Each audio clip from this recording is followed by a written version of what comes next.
Then we can also draw the face a little bigger if we really want to, so that it doesn't look super weird.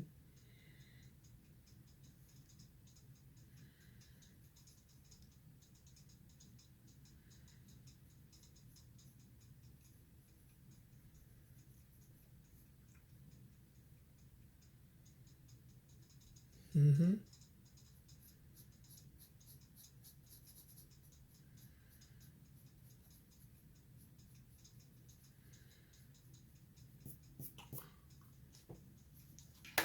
Okay. Actually, let me move this a little more inward, because the bridge of my nose is kind of thinner in the middle than it is at the top. So it goes a little wide to thinner. I would say it's how my nose works for some reason. And considering the face is kind of somewhat proportional for the most part, consistently, you're going to want to drill that in. Okay, so if that goes there, the eye should be about here. Yeah, that's about right. Because then you have this, which is where my eyes meet. And if that's there, then this should be here. Yeah, that's about right.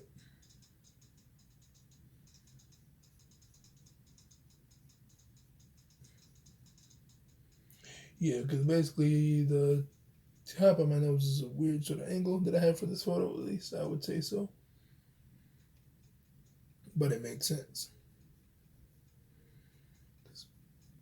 Basically, it's what my nose looks like in the photo. If you pay real close attention to details, which is what you're going to want to do for something like this if you're drawing a human, specifically based on the real person.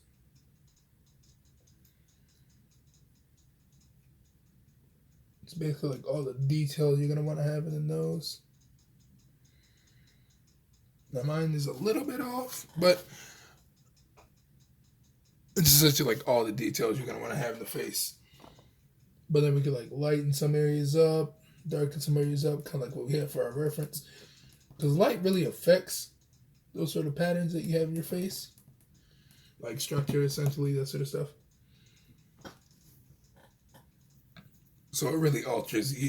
Some places will be more defined than others. It's essentially what I'm saying. But you also don't want to have it look like one specific thing. Is what I'm also saying. You're also just gonna want to use it as reference too. So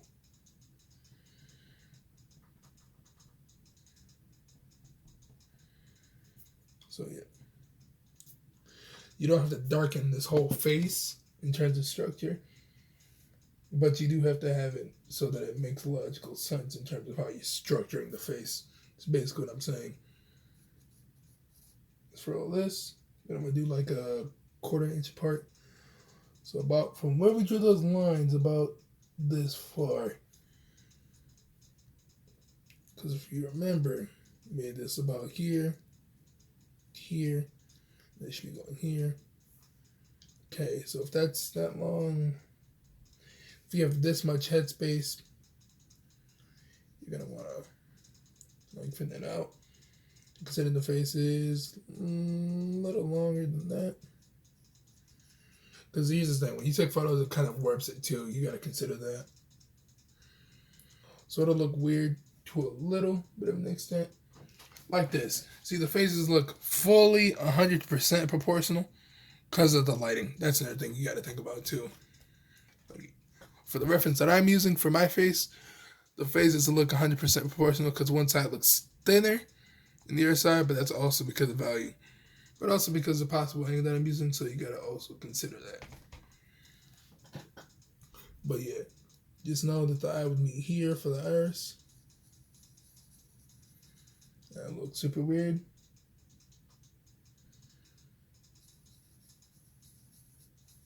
Just that's for reference of where the iris is, well, the eyes, where actual, pupils and irises would be. That's just a reference. Because see, this will basically meet in the middle here. This will basically meet in the middle here. At least that I'm consciously aware of for what I've drawn. But then even then mine is a little off too based on the photo. So it's leaning more, this iris is leaning more towards where the lips are, and this is leaning more towards a little bit off where it is. So it makes sense the way that I'm drawing it. So then you're going to want to draw on the eye shape for what you have as the actual design. But you also got to consider all this, what you have up here. Because there's not just like one facial structure and it's like that's that. There's actual like detail you have to put in. Like for instance, this would be up here. So I might have to erase some things, but not like every single thing I have up here. Because that brow muscles would be up here at least in this general area. Because everything else looks mostly correct. That I'm aware of at least. Oh wait, got out my scar that I have on my face. It's in between the, no, it's a little bit kind of curved. So it's about right here, where I just labeled it, essentially. So there goes that. It was the scars that I have for my face. Yeah, it looks very silly. I know it does. But hey, it'll look way better when I'm done. Which will not take too long. So what you're going to want to do is consider the sort of shape you have for your eye. That you have for your eye. Draw that in. For me, mine goes kind of downward. Then outward. Well, downward, then outward. For the outside of it. A little bit past the pupil, it kind of stops going the way that it goes as a curve. That goes kind of curving down now.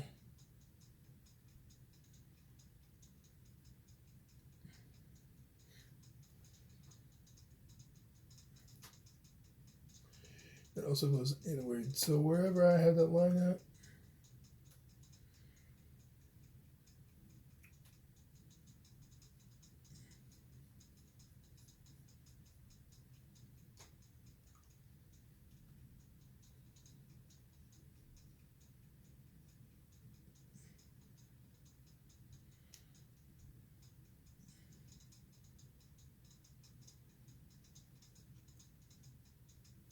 yeah. So essentially that's what one of my eyes would look like. You're also going to want to add these.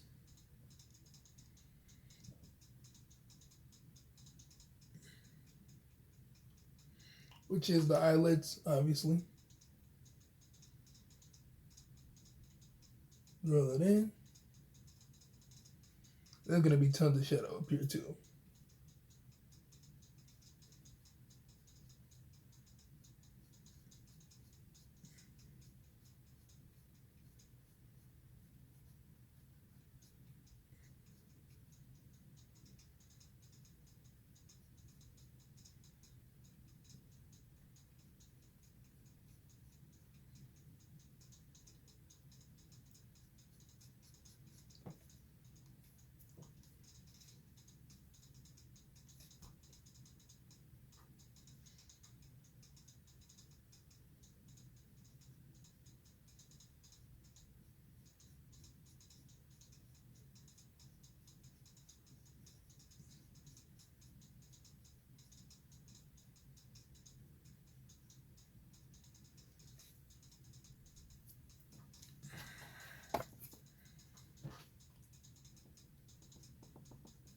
Actually, we can make my face even alter it more.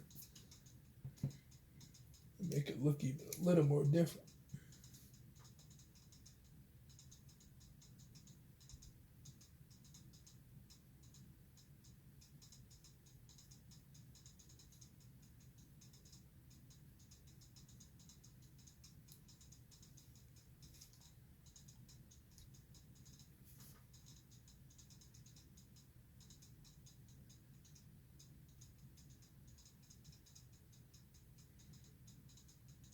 Now we have that.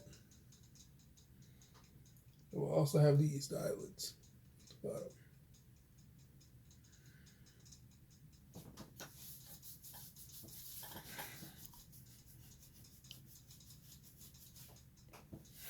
Yeah, it'll look totally different when we actually add in the details.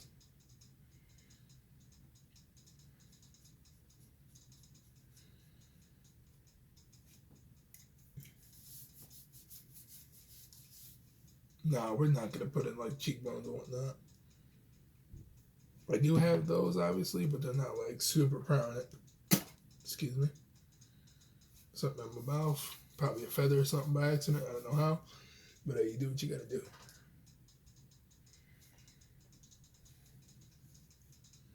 And for this side, we're gonna basically curve it upward.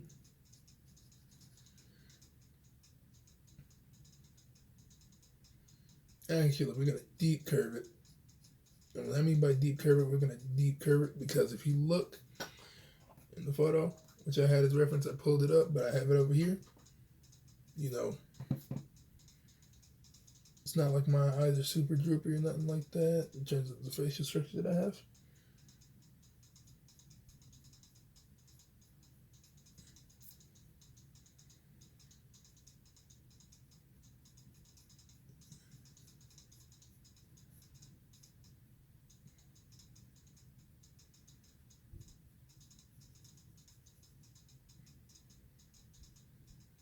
Basically has a starting point and then has a stopping point, and that goes down from there.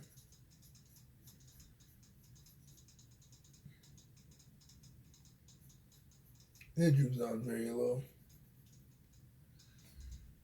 Like about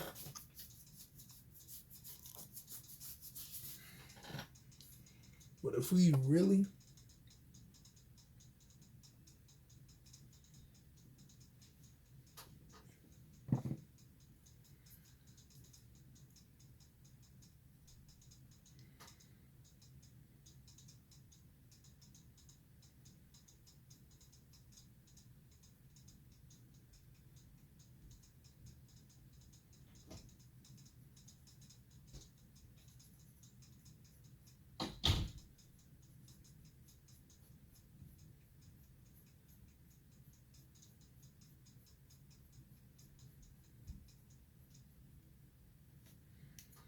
mm-hmm.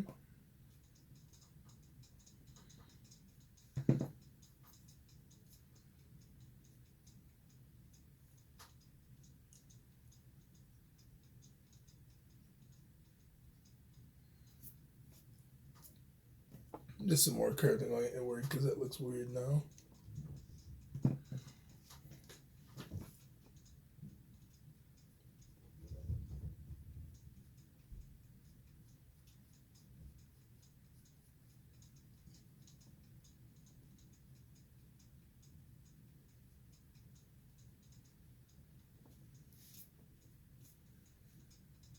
Mm-hmm. For this, we're just gonna color the eyes black because essentially that's what goes down. Specifically for inking, like I'm gonna add all this detail later on for the eyes. If you want them at least to have a realistic element to it, or they're not flat, you want them to actually have value.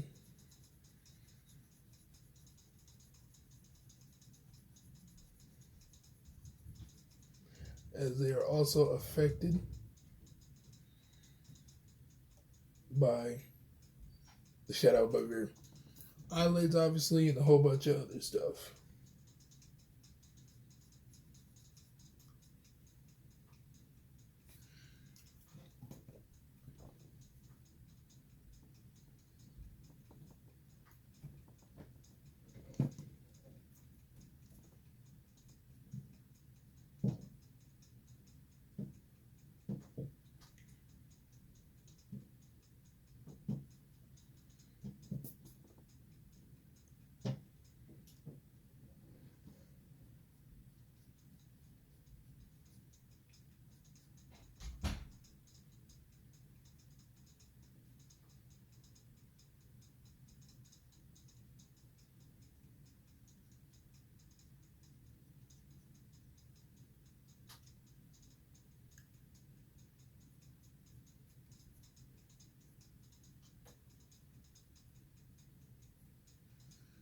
Mm-hmm.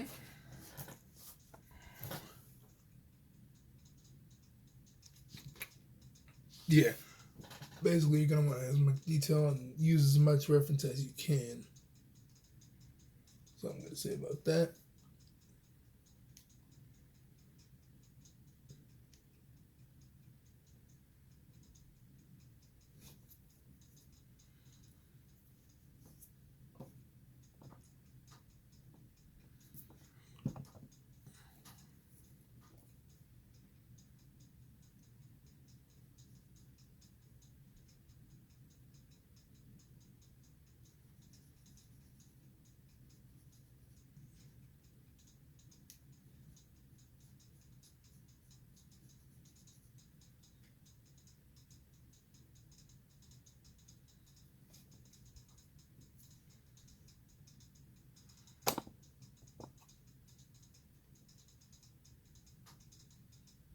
Yep.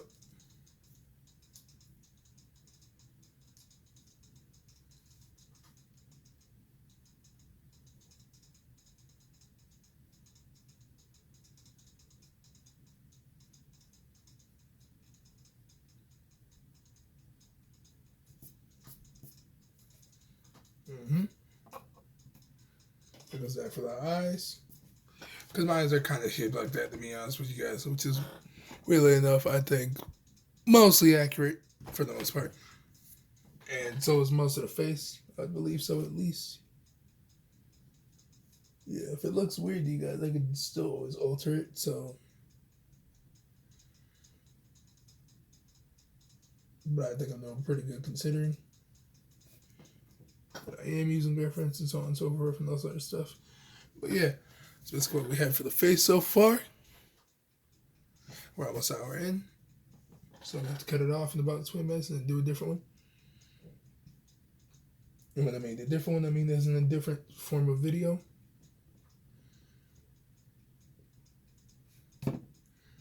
No, it was a long talk.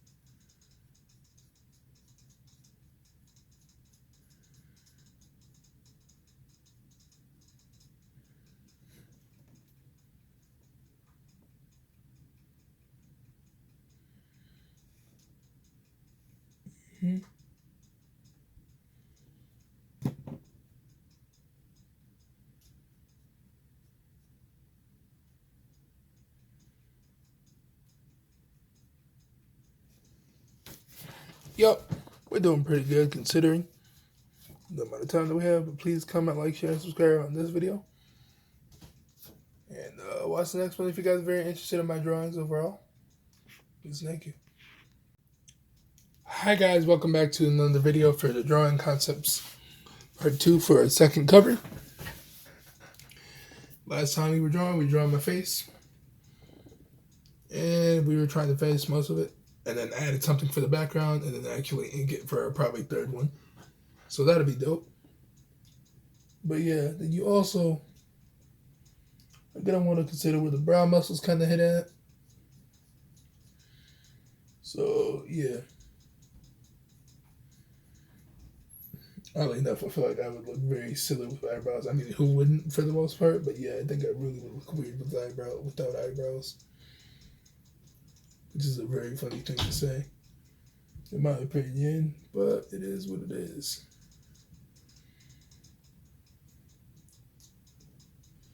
You also want to add all the lines in for the brow muscles. But you also want to consider where your actual eyebrows are going to go. You kind of want to, you could either shape them in and then add in the texture for it, or just texture them in, basically. What I mean by that is drawing the texture. Because if you look, they're not like how Instagram model eyebrows are unless you get them specifically done by someone who does eyebrows. By a hairstylist, basically. Yeah, naturally, eyebrows have a natural, random hair texture look to them. Like, for instance, if I pull up an image of someone, look, I'm trying to think of who I could put for reference as a male. Okay, Michael B. Jordan.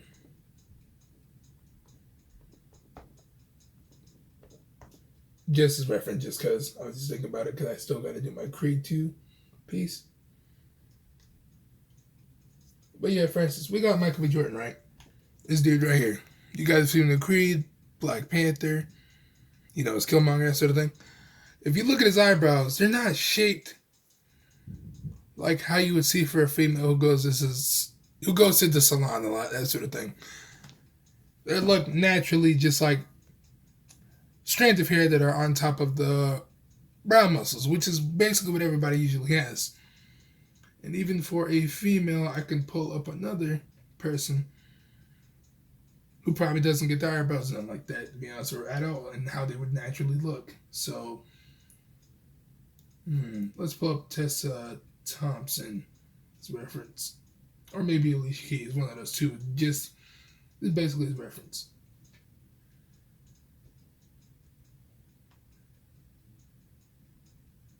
Now, you can tell she kind of gets her eyebrows done because they look shaped. And you can tell because typically your eyebrows wouldn't have that specific arch, depending on the facial structure and how your eyelids fold, so on and so forth, basically.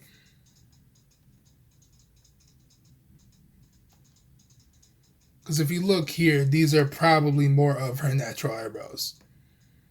They're basically like a Nike sign, essentially. And you can be able to tell if someone's eyebrows are naturally done or not, depending on how they look. Like this, let's look at this gala photo, I believe so. Like, look. It looks very natural.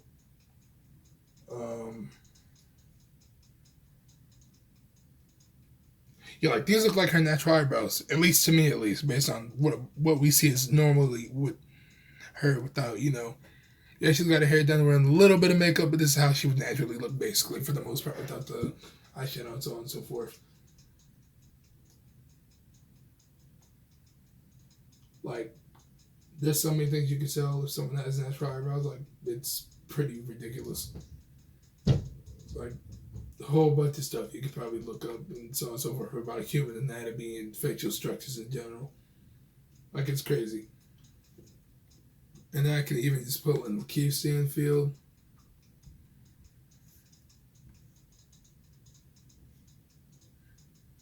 This is what you can tell is his natural look. Because men typically never get their eyebrows done unless they're looking like, the Lorax. You could tell. They're just like, straight. Essentially, they're like a check.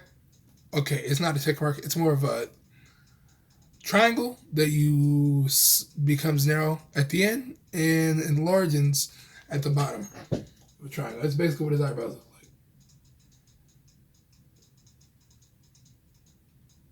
So, like here, you can tell his eyebrows got a little bit done. Maybe because they didn't like to look for it, or that's sort of just what he wanted to do, or just naturally, that's also how certain things go. Basically, his eyebrows naturally, I'm very sure, look like triangles for the most part. So, yeah. Like so many ways to tell if someone looks naturally, like how they would look versus if they would do perms, makeup, and all the other stuff. Like even nose surgery a little bit. Now, if it's like a small nose surgery, it'll be harder to tell, that sort of thing. But yeah, I think you guys get my drift overall. Let me get back to the drawing. So essentially, that's what I mean. For the eyebrows, you could either, shape it and then add in the texture. Because look, if you already know the shape for the eyebrow, which mines are kind of like, basically, this side is more like, I don't do my eyebrows, obviously, not into that sort of stuff. But yeah, you can tell, like, these are my natural eyebrows and so on and so forth. But basically, if this is the eyelid, and then you gotta have, because my eye sockets pop out or go inward from where my brow hits.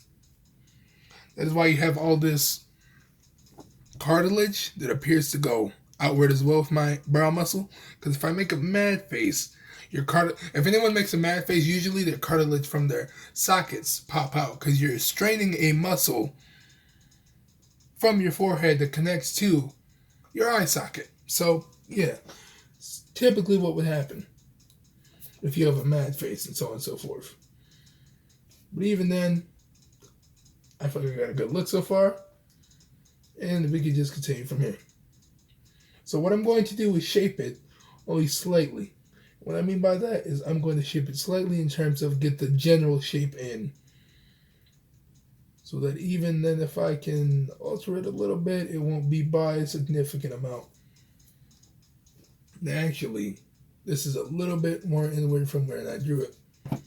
Not the brow muscle from where the indication is, the brow itself.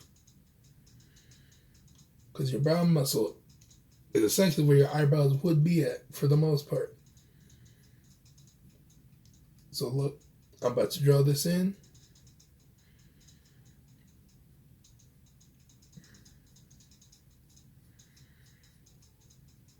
Now, I don't know if I'll get this 100% accurate, but I'll try to get this generally accurate.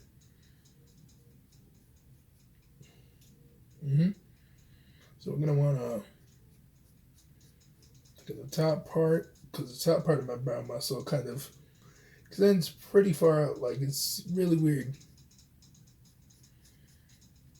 And then it goes inward, because when you have this, scoop it in. It's basically what my brow looks like, for the most part.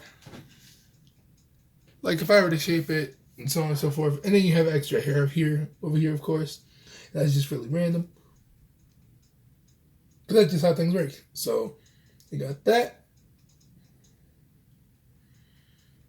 Now for this one, and I'm not saying I'll be 100% accurate with this sort of, I guess you could say, portrait. I'm going to try to, though. Because honestly, you want to try to get as accurate as you can for a drawing. You're drawing a human being.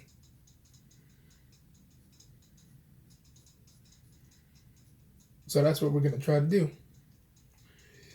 Basically, I have a swoosh on the other side, too. It's essentially what I got for my eyebrows, which is funny. So, yeah.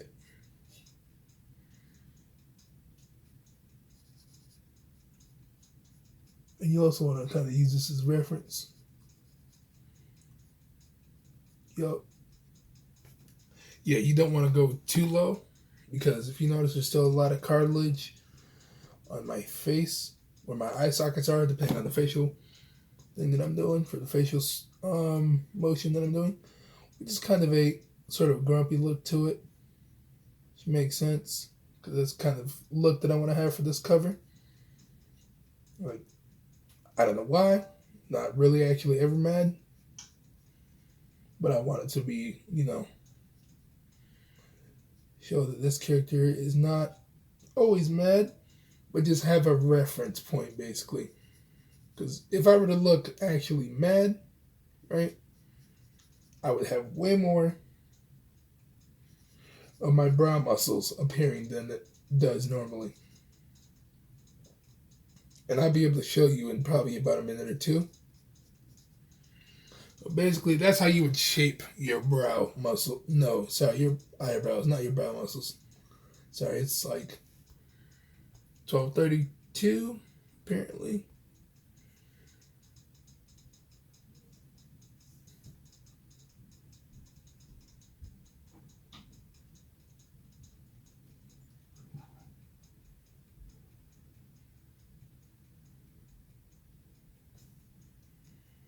Like, naturally, considering the way that my face is formed in general, that's kind of like how I look. If I look super mad, you'll be able to tell. Like, let me pull up a reference. Yeah, like, this is how you'll be able to tell if I'm straightening my face very hard, like if I'm trying to force my face to be mad or just generally look very angry. It's basically what I would look like. You look, the top muscle for the brow muscle is indenting for what my brow is right here. And it's going more forced in to the brow muscle because I'm applying more strain on the muscle itself. That is also why my nose to where my jaw is extending. because my jaw is not only extending, but the cheek muscles are extending as well and straining to pull back. So basically, kind of like how Wolverine does, you'll be able to see when people are straining their mouths and yelling or whatever, like loud. It's because they're straining this, pulling it back, and using, their vocal cords to extend more loudness, essentially, which is what you'll be able to hear. That's also what I'm using as a reference.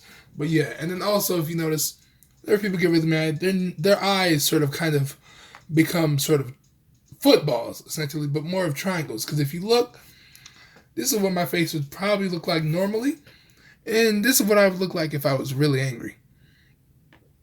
Because if you notice, the top of the nose is shortening, because the mouth is also opening, so you got to consider that. Which makes it so that the face forces up, and the jaw goes down, so it extends the jaw from where it was originally positioned. Because then you also have the nose, and there's muscles in the nose, obviously. So it kind of pulls and scrunches in between where the brow muscle is and the dip of the nose from where it starts. So basically, you know how everybody has a bridge for the nose? Essentially, it's pulling on those muscles and scrunching it inward, which is very abnormal to talk about because you guys normally don't hear that sort of stuff in general when we're talking about drawing. But I just want to give it full in-depth detail on that. It's how facial structures work, considering that we're drawing just the face. So we're going to go back to the drawing that we had. And so, yeah, wearing a hood, that sort of thing, so on and so forth. Since we have our look now, which I think this looks pretty accurate for the most part. Because if we look, I'm trying to do a side-to-side comparison. Yeah, this is pretty accurate if I'm being 100% honest. That looks like me, in my opinion, 100% honesty. It looks like me enough where you can tell it doesn't look like someone else. Because the nose shape is pretty accurate, the eye shape is very accurate, the lip shape is very similar. Like the only difference is I don't have these in and all that, but that's also because I'll be messing with the lighting and stuff. But other than that, it basically has a general consensus of looking like me, for the most part. Because now I have, if you look in here, like I said, the top of the iris, the middle of the iris, meet, more or less, where the end of the lip is on that side, depending on what angle you're going on and so forth. Now, if you look here, the iris is a little bit off. Now, if you also notice in my drawing, it's also a similar detail as well. Because look here, that meets the end of the lip for the middle of the iris. And then this meets about 1/4 of an inch, if that, from the face, from where the lip is. Like, no, there's so much detail, so on and so forth. But you basically what I'm saying. You want to draw the structure first before you add on the details. Because that's what matters. If you don't have structure on a house, you won't be able to build a house because there's no foundation.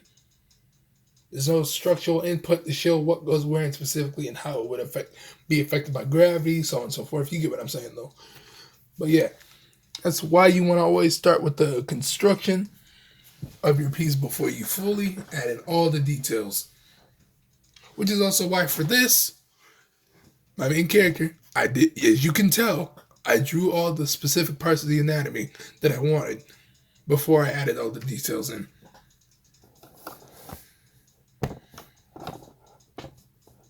Which you can tell, as you can tell by the way that I also added in the facial structure lines, it made logical sense. It wasn't too much, wasn't too little, made sense, wasn't over dramatic. Now what I could do for this face, considering the way my face does work, it kind of curves inward, so it would be more, I feel like this is a somewhat accurate representation, but I could extend this, but it's already extended to the point where it looks enough like me, so it could I could let it pass, but I don't know. Basically, you're gonna want to try to find out what works best for your piece. You don't want to do it like everybody else. You want to be unique, that sort of thing, which is what I'm doing. Drawing myself, using references, but adding my own elements to it. Like the skull, I use ninjas as references for poses and a little bit of how they look, but I added my own elements. They're demons, so they're probably going to collect eyes and that sort of stuff, of course, from humans or whatever, that sort of stuff, because demons, yeah, it's a whole different ball game about that. Basically, they're like, they got weapons that are human-like somewhat, but they have elements that are unique from what I used as the original reference. Like, instead of their arm guards being like, traditional arm guards, they have spikes on them. He's got, instead of, just doing the clothed collar, they have, like actual thick collars that are holding eyes, essentially, to see. Because basically, then they can't really see like that, which is why they have the eye as a collar. And you could say that's kind of like a weak point. But also could explain why this is a skull with no eyes, obviously. So you gotta consider that sort of stuff too. Basically, when you're designing stuff, you don't want it to make it super boring. You want it to have actual fun, but you also want to be unique. Even if you're using references, just try your best to be unique. 100% honesty. Like if you're trying to do with fan art, yeah, you can like use references as much as you want specifically for something and make it look similar to it, but in your own style if you want. You can even do the exact same style, but show the references you're building as an artist. But for me, I want to have my own style, to be honest with you guys. Because for this, my other cover that I did previously, I use references, but it looks unique. It looks like it could be my own style, which it is, essentially. It is. I use references like Jason Shawn, Alex, the Berserk series, stuff like that. But I made it my own thing. I didn't make it like the exact same thing that they would probably make. I made it unique in terms of how I detail things, so on and so forth. But I use reference. You're always going to want to use reference for specific things. Specifically perspective. Because if I were to not use perspective and just draw this all freehand, it might look terrible. Depending on what I'm drawing. Because if I'm using reference, that makes sense. If I'm basing it off of an actual city, you're going to want to use a reference. If I'm actually drawing a gargoyle based on something in real life, you're going to want to use references in terms of lighting, rendering, all the stuff you'll probably learn in art class or just overall just in life if you actually pay attention to details and stuff. But yeah. So we're going to continue this. I hope you guys are enjoying this so far. So we're going to continue this.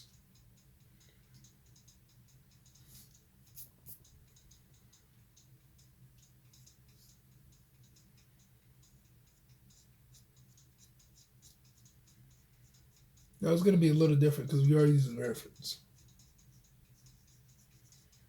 Now we'll have elements to where it makes logical sense, of course. You don't want it to look 100% like the exact thing.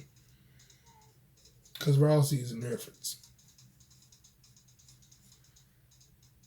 But even if you're using reference, try to do your own thing with it. Try to make your own spin on the thing that you're using reference from. Don't do a 100% copy and then call yourself an original artist. That's what I think about that sort of stuff. Like if we're gonna copy and trace and all of somebody's work, don't call it original artwork. I will say that I have referenced a whole bunch of other people's stuff. But I can tell you this, I did not trace, nor did I copy someone's exact thing that they drew. That's what I'll say 100% honesty. Because I have my own twist on it. I have it so that it's unique enough to where it stands out compared to the original, but you can tell, and I can tell you that I use reference.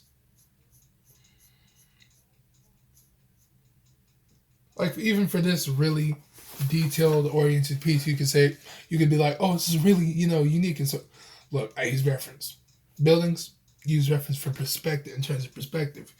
Gargoyle, looked up tons of gargoyles. What would make the most sense for my sort of series and tone of the series. Looked up samurai armor, for the design of this character. Looked up textures for like patterns of armor for this character.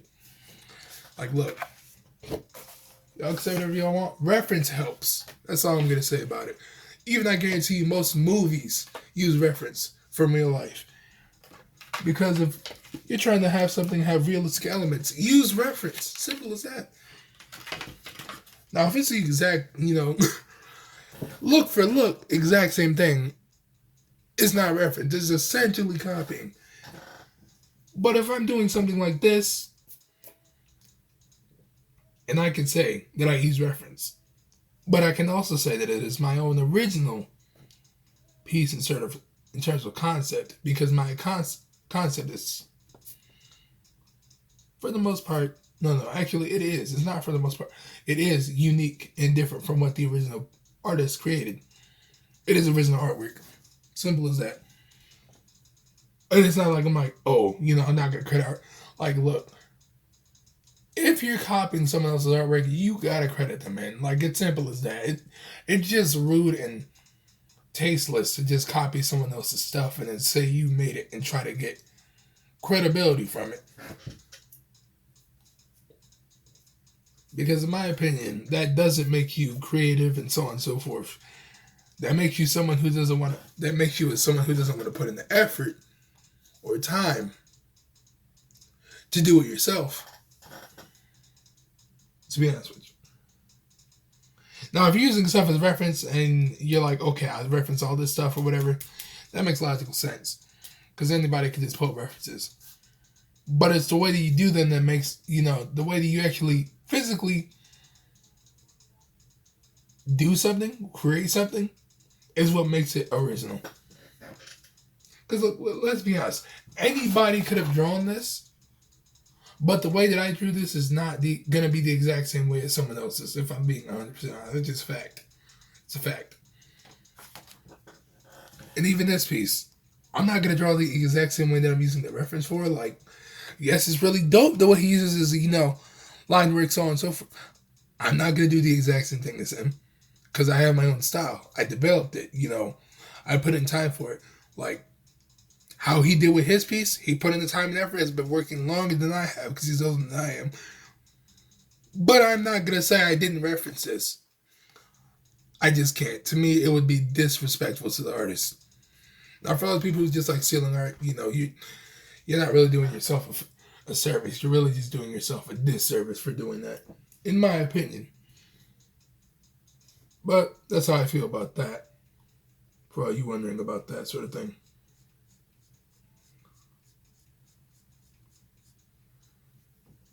So yeah, I'm not going to say,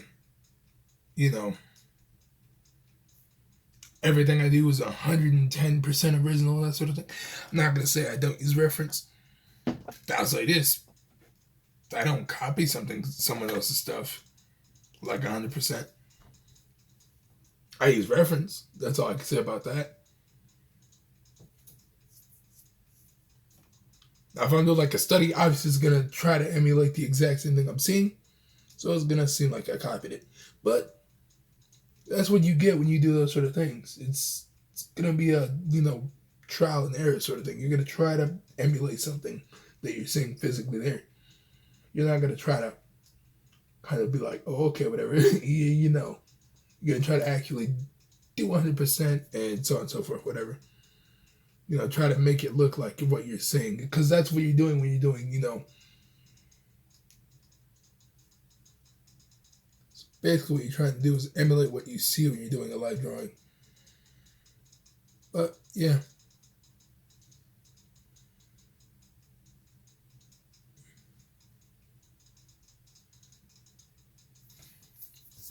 But I can say this. This is coming out really good in my opinion. That's what I can say about this, to be honest with y'all. And it's original. Like, I literally used a photo reference of my own self. I think I did pretty good, guys, to be honest with you so far. Like, I thought this was going to be, subpar, maybe decent. But see, it would have been that had I not used guidelines and practice and drawing, so on and so forth, all this other stuff. Look, there's a lot of people who are really good at drawing naturally who don't typically get taught how to draw. But that's because they study and what they're using as reference, so on and so forth. They don't just be like, oh, I'm going to sell somebody's artwork, or be like, oh, I'm not going to put in the hours to actually develop my skills and craft. I'm just going to stay stagnant at one place. That is the one thing that I don't like when people do. If you have potential, don't just try to stay in one place. Try to build yourself up. Don't try to stay in one place. You can do better. Everybody is capable of doing whatever they, want to do. The question is, how much effort and time are you going to put into something? And how much are you willing to actually contribute to what you consider is valuable to yourself? Not to others, to yourself.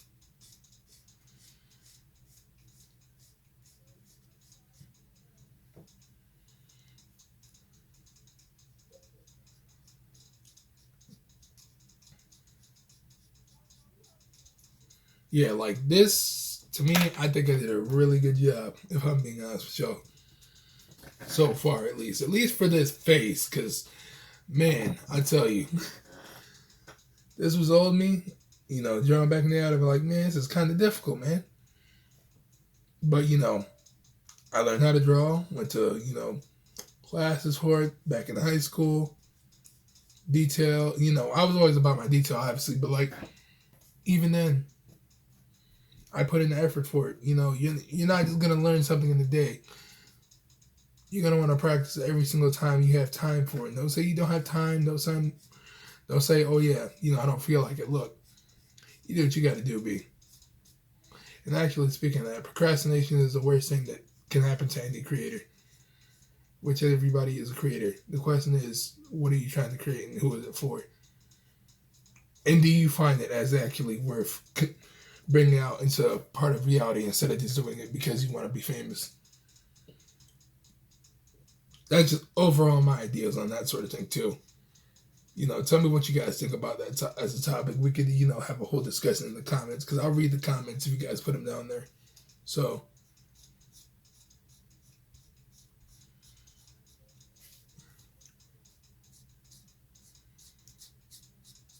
yeah, I feel like this is a pretty good detailed piece as of right now. Not like super, super detailed compared to what I just did for that cover over there, but it'll get there in time. Because I'm going to do this whole piece is going to be inked by the night or early in the morning, because I am trying to drop this comic as soon as I can. That's another thing. Look,